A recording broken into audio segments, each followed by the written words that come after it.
aí, pessoal, a gente vai dando continuidade nas histórias de Serrinha da Prata. Eu estou aqui com Memórias de Serrinha da Prata, o livro de Frei João Bosco Alves da Paz. E a gente vai continuar o nosso histórico. Eu já estou numa página aqui que a gente vai falar desse homem aqui, ó. Deixa eu abrir aqui. Aqui, ó, Inês. Inês é a cunhada dele. Mas depois a gente fala dela. Ela também tem uma história interessante, ela. Mas hoje a gente vai falar desse homem aqui, Amâncio Alves de Oliveira. Esse homem aqui que tem essa foto antiga. Ele é muito importante para nós, porque foi ele que foi o precursor do trabalho artesanal.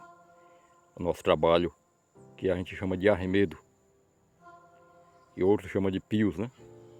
Ele foi um responsável por essa arte que existe aqui no nosso povoado. E a gente vai contar a história nesse lugar aqui. Nesse lugar aqui que foi o ponto final da vida dele. Nessa região aqui. Nessa região aqui que é de riacho, onde passa o riacho da Serrinha. É uma região que tem muito tamburi, muita árvore de grande porte, como essa aqui, que é a mais velha que tem aqui. O pé de tamburi tinha uma cruz. Esse pé de tamburi tinha uma cruz, só que ele acabou-se, a cruz. E eu vou colocar outra aqui. É uma cruz bem simples que eu fiz de madeira. Madeira de imburana. Não tá as cruzes que meu primo de Djalma faz não, porque ali é um artesão mesmo. Ali é um artesão de mão cheia. Mas já serve o propósito. A gente vai colocar aqui. Deixa eu ver. Vou colocar aqui. Antigamente era ela aqui, era do outro lado aqui. Mas aqui é melhor. Aqui tem uma área mais plana para colocar ela. A cruz apregada. Agora restaura a marcação, né? De onde meu trisavô morreu. Esse costume é um costume antigo, né? De o povo construir alguma coisa, um monumento, ou um cruzeiro, ou um amontoado de pedra. Isso é um costume antigo. O povo, que a maioria das pessoas tem, né? Principalmente os católicos, tem esse costume de fazer. Amâncio Alves de Oliveira nasceu em Serrinha da Prata, no dia 9 de abril de 1894. Filho de Manuel Alves de Barros e Quitéria Maria de Melo. Foi alfabetizado pelo pai e logo demonstrou habilidades artísticas e musicais. Dedicou-se a fazer pífanos, instrumentos de percussão, badoque e armas de fogo. Ensinou aos filhos a confecção de balões que usavam para embelezar as novenas em sua casa e na igreja. Fundou a banda de pífanos de Serrinha da Prata, juntamente com seus filhos, Laureano, Nativo e Manuel Amâncio. Pronto, colocada a cruz, que marca o final da vida terrena do meu trisavô e o início da vida eterna, né? Com o Pai Celeste. E foi num local como esse aqui, ó. Foi aqui, próximo desse local aqui, que ele acabou falecendo. Ele já estava idoso, né?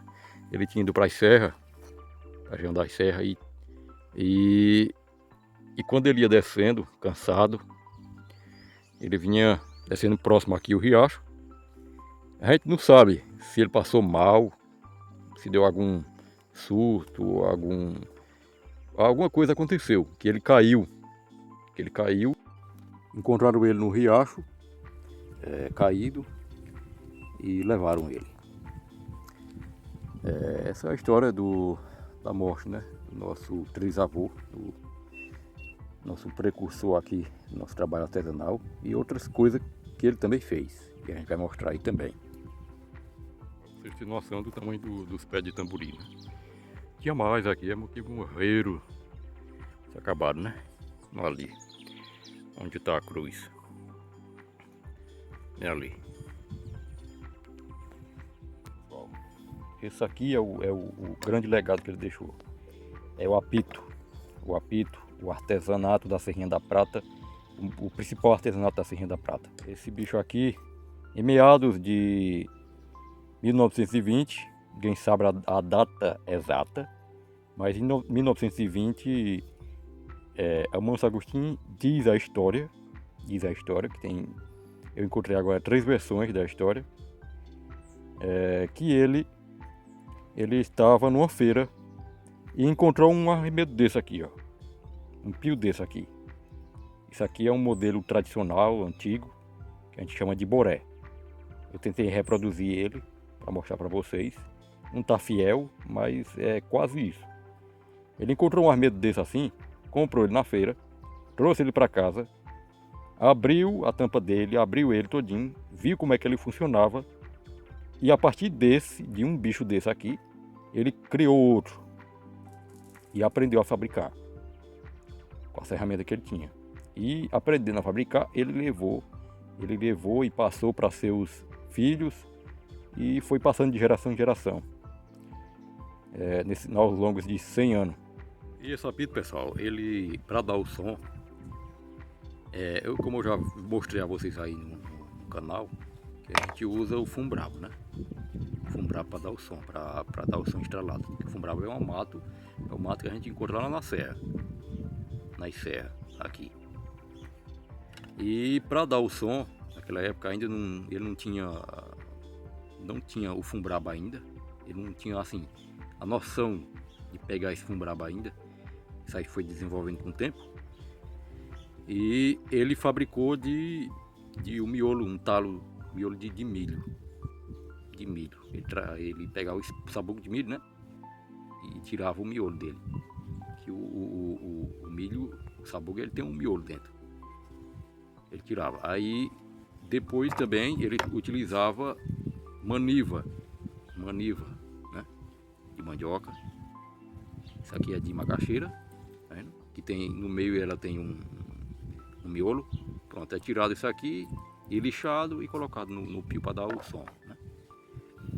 E com o tempo foi se desenvolvendo, acharam o fumo bravo, que é uma árvore maior e dá muito mais, a produção é muito maior com ela e ela tem todos os formatos, né? Aí foi isso. Para ele furar, para eles fazer o buraco nos arremedos, ele usava uma pua. O Amâncio, ele usava uma pua, que é um instrumento para furar, né? É tipo uma manivela, que era usada para furar. Tinha uma broca, uma berruma. E só que com o tempo, o filho dele, o filho de vô Amâncio, Laureano, ele criou outras ferramentas para furar. Ele criou outras ferramentas que facilitou mais ainda o trabalho. E com uma berruma e uma furadeira, né? Uma furadeira de mão. Uma furadeira que era muito mais prático, a furação do apito, muito mais prático. Em uma época que era difícil ter eletricidade em casa, né? Eletricidade é uma coisa escassa naquela época e não tinha furadeira, né? A furadeira elétrica, com certeza. Mas essa ferramenta aí de mão que Laureano criou, ela facilitou muito mesmo. Foi melhorando, o tempo foi passando e a gente já tem furadeira em casa, né? Isso aqui é uma coisa recente ainda para nós. Porque a primeira furadeira que chegou aqui no povoado Serrinha da Prata foi na serraria. Serraria que eu já contei um pouco da história dela lá no meu canal. Isso aí, pessoal, a gente vai finalizar o vídeo. Agradeço a vocês que ficaram até aqui. Essa foi um pouco da história dele. Ainda tem mais vídeos que eu vou fazer sobre o apito, sobre o artesanato, que leva o nome desse patriarca, que a gente chama de mestre, o primeiro mestre de artesanato aqui do nosso povoado. E aguardem aí, a gente vai fazer mais vídeos referente à história do nosso povoado. Eu agradeço a você, deixa o like se puder, comente, agrega no engajamento do nosso canal. E valeu, pessoal. E alguns vídeos aí, ó, vai aparecer algum vídeo aí, se você quiser apertar aí para olhar, para ver, para contribuir aí com o canal. Eu agradeço de coração. Valeu, pessoal.